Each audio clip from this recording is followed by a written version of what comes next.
Good morning, Earthlings. Let's read The Worry Trick. How your brain tricks you into expecting the worst and what you can do about it.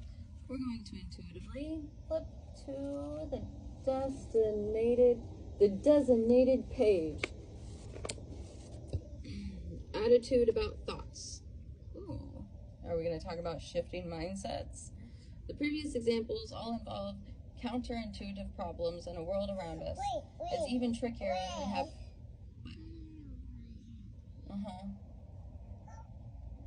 Want you drink? Yeah, it spilled a little bit. It's even trickier when we have counterintuitive challenges in our internal world.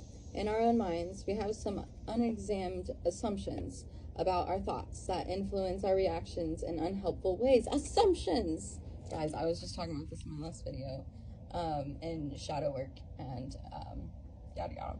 Our brains are not like computers that simply generate output. A computer generates an answer to a problem. Maybe it calculates something for you, or maybe it formats material you've written into a letter format, and it has no opinion about what is produced. You ask a computer a question, and that's all you get, the answer.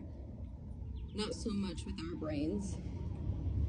So what's funny about this is I relate to feeling like a computer. So this isn't really talking about my brain, because I've actually made videos where I talk about feeling like I am a computer that's just like input, output, here's the form, like here's the code, and then boom, here's the answer. Like very like analytical. Anyways, but our brains are not like computers that simply generate output. Our computer... Oh, we already said that.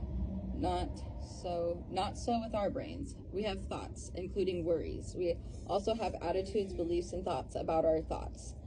This also is true. So it's like two things can be true at the same time, guys. We have thoughts, including worries. We have attitudes, beliefs, and thoughts about our thoughts. Our beliefs about thoughts that we... One belief about thoughts that we